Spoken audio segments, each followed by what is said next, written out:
Hello everyone, it's Adam here. This is a lot of shit, but we're gonna, well, let's back up. Sorry, I got off on a tangent already. This is the AltRider skid plate in anodized black and the AltRider lower crash bars in kind of raw steel for the R1200GS Adventure. Really the biggest difference between this this kit for the Adventure and the regular bike is that the Adventure kit comes with this apparatus here that allows you to pair the OEM crash bars uppers with the AltRider lowers. So basically, these don't have a mount point because these are kind of made for the R1200GS without uppers. So what you have is this little connection here isn't going to be present. So they give you a little kit to allow you to mount the two together. But again, let's hone it back in already. This bike is going to be stock. It should look just like your bike does, except for my headers are black. But everything else is the same. You've got your OEM GSA skid plate, as well as your lower crash bars. I thought about putting the Machine Art Moto X head on here, but again, I want to keep this as stock as possible for all of you that are just taking a normal GS off the showroom and making it more rugged.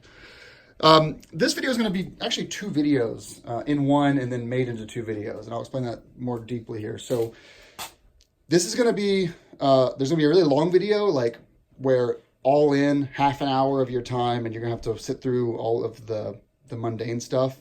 But if you're looking for a specific part on the instructions you got lost in, like, you know, for example, when you go to actually put these spacers in with the skid plate, you may want to watch that whole segment of 5 minutes from me just so you know how to do it.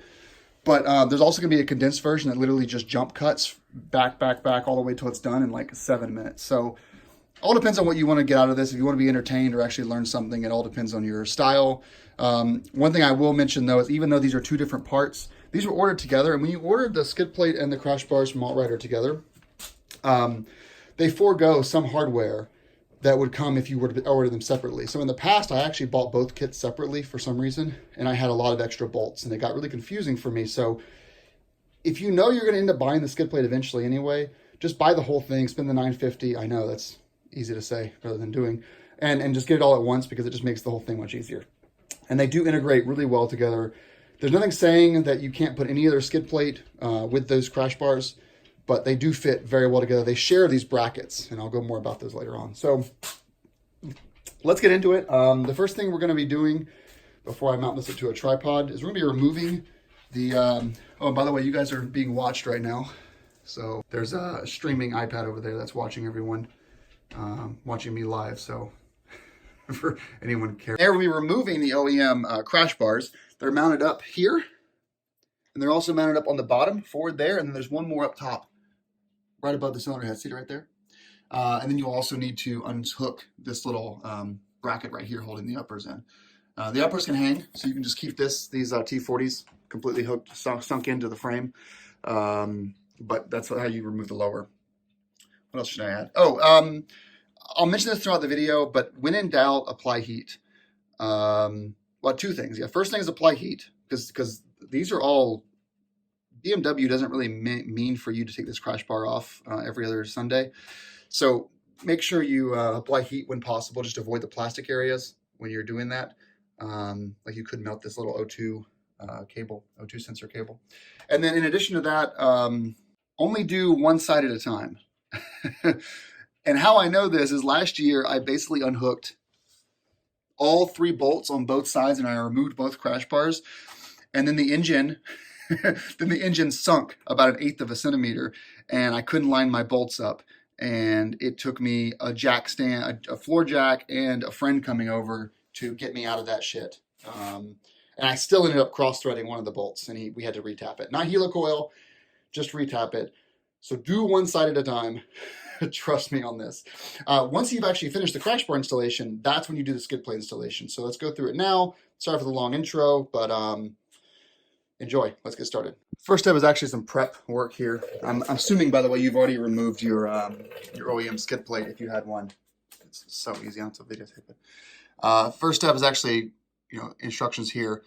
Apply some, it's a 242 Loctite, the medium strength. And it's interesting, actually, AltRider doesn't appear to be including thread locker in their packages anymore. They used to, like, every package had a little vial of thread locker, and they don't anymore. So if you plan on doing as many mods to the bike as I do, Definitely buy some, just a big thing of 242 for 20 bucks. It'll last you the whole season. So that's the prep basically. Now, one thing, keep in mind the instructions there about the skid plate. So just keep that in mind. But yeah, so get a Sharpie, make them straight, get them on there, and then we'll start actually removing bolts from this number. Step number 2 is the hardest bolt of the whole instructions. So prepare yourself, call a friend, drink some whiskey, and get your heat gun out.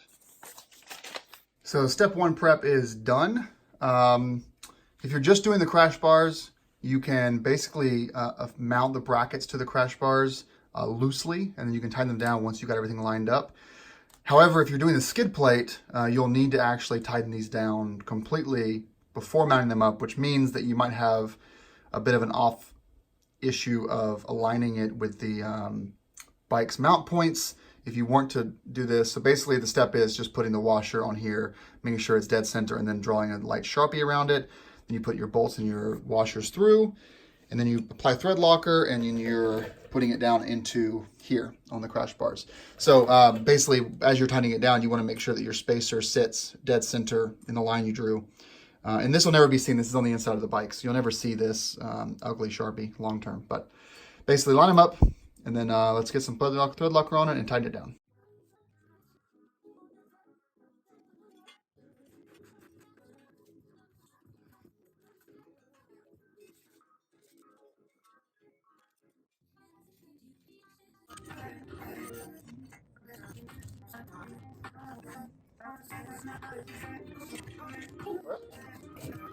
Okay, so these are prepped now, ready to go. So next step, next step is fun. It's a doozy. This bolt right here, this is step 2. Don't take this part lightly. Have your neighbor come over and help you with this, because basically one side's gonna be someone holding this side, and then presumably you're doing the other side. So basically someone has to hold this lock washer steady. It's not easy. And one area of advice I would recommend, I think it's a T55 on the other side. If you're on the torque side of things, you need to keep your wrench perfectly still. So let's apply lots of heat. Make sure you're completely in the hole, and you know, just take it slow, because this is a hard part. And use quality Torx bits. Luckily, AltRider sends you, I think, an SK Torx bit for this. Use it, because if you have a shitty ass Torx bit, it's gonna bend on this process. So just don't use the one from like Home Depot. Now you have plastic on both sides here, on the left and the right over there. So just keep this in the hole as much as you can, and let that bolt start smoking. I would say about 3 minutes on each side, and then kind of walk away for a few minutes, let that heat kind of work its way down to the center of the bolt where the thread lock is really in there, and then you'll be good to go. Again, you got plastic on the right and on the left, so be super careful here. So what we got, we have an 18mm socket on this side, going in there. On the other side, we've got our T55 right there. The T55 is going to be doing the most work. So you can do this however you want to, assuming it's just one of you or two of you. The T55 has to be straight. So in my opinion, the best way to do this is to actually have this working, you know, pushing up against the bike on its own, because the socket is pretty deep. And then you focus on keeping this T55 straight while you turn it. If you were to focus on turning the socket, you may actually get out of the T55 hole just enough to, you know, cut a bit of the bolts off. You do not want to do that. And if you're putting all of your strength on this and you realize that it's not moving at all, back out, put more heat on it, and try again. You really don't want to fuck up this bolt. Sorry for cursing. I know AltRider is like, hey, can you make a video on how to install our crash bars? And I'm cursing through it. I'm sorry, AltRider. Okay, let's get started. All right, we hit a point now where you'll see that this will start to spin freely. But you look on the other side, it's just spinning freely in there as well. So it's not getting any easier, but it is making some progress. So the hardest part is over, which is good. Once you've turned about 3 or 4 turns, you obviously should stay careful with this T55, but you are more in the clear than you were initially.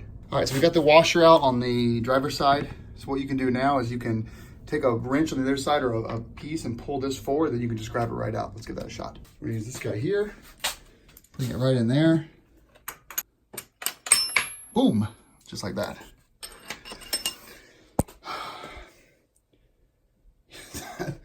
That was some serious thread locker, BMW. But I guess keeping the motor inside the frame is probably important. We're going to start on the left side of the bike, because in my opinion, that's where I have the most lighting in this room. What we're going to do is we're going to be using a T50 to remove, I think it's both of these bolts. Yeah, you're removing both of these bolts. This is what I was talking about earlier. If you take both of these out on both sides, the engine's going to drop. It could drop a lot more than just a little bit.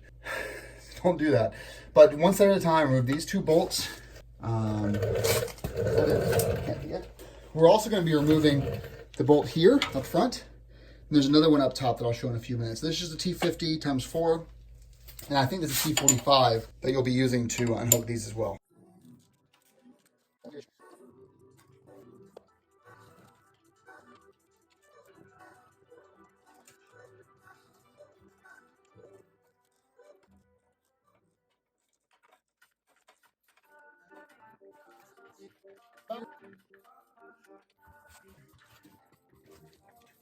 Yeah.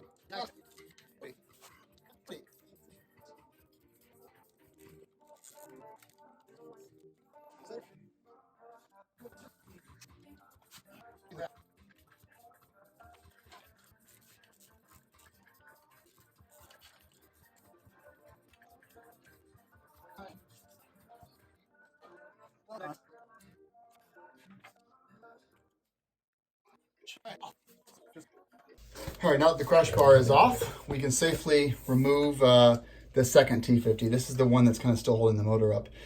One of the reasons why I still have the skid plate on actually is because I can use a floor jack if I need to stabilize this. In fact, I actually might go ahead and use one right now just to get that under there.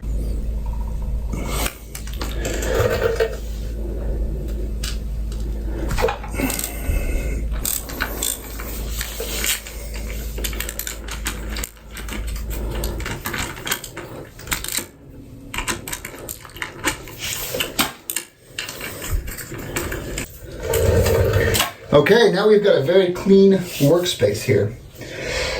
Whew. Okay, let's get the bracket installed. So now that we have this all naked, all the bolts are off, crash bars are off, you're gonna take your engine bolt that comes with the AltRider crash bars. You're inserting it from the left side, right there. You're doing this though with the crash bars on the bike. So you're kind of hanging them off this bolt basically for the initial. Getting that all into place. Doesn't have to be perfect. And then just put that right through there.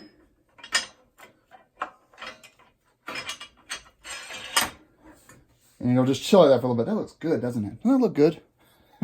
It'll just chill like that for a little bit, just hanging out. All right, next step, we're gonna take our bolt. Very descriptive. You're gonna put the crash bar behind this hanger bolt right here. No thread locker needed because you've got a locking nut. So you're gonna have two washers with this. One washer goes on the outside and then one goes on the back side. So you're not screwing things up too badly. Now this here is your auxiliary light. You wanted this on a GS, but you will on a GSA. We'll basically zip tie this to the crash bar when we're done. This is just kind of hanging out there for now. And we're gonna be using a 13 millimeter wrench here on the back side, like this. So we'll go and thread it first.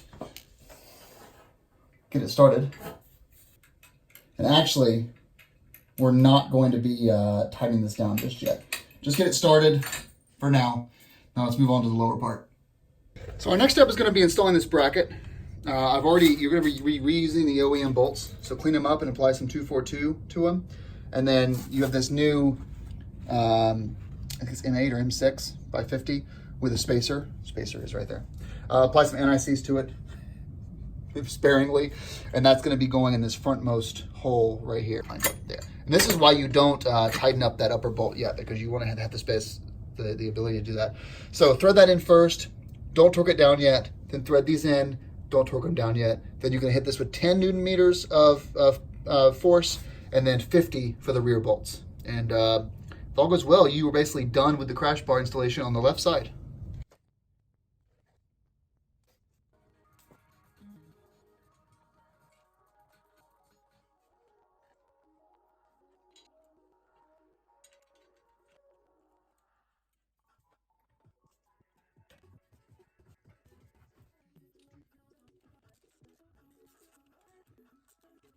All right, so we've got these, basically everything's hand tightened down.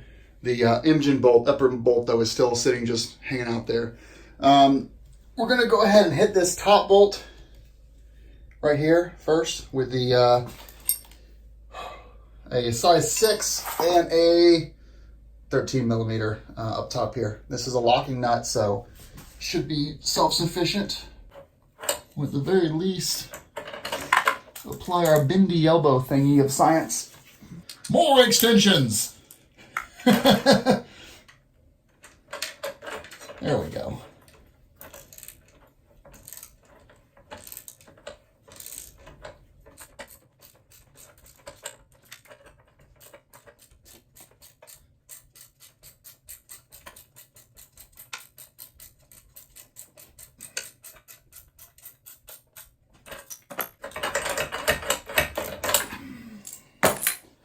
Beer time.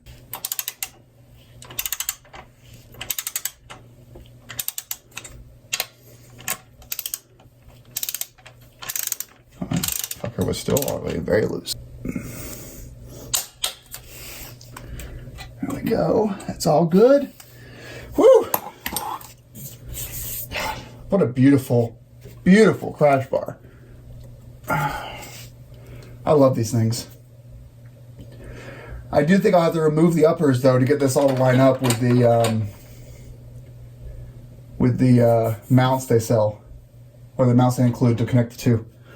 But that's a 3 hours from now problem.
Okay, so on this side, I wanted to touch for a second on this setup. So when I put the right cylinder head crash bar on the bike, I couldn't get these bottom left hand bolts to the actual bracket to line up with the lower frame mount.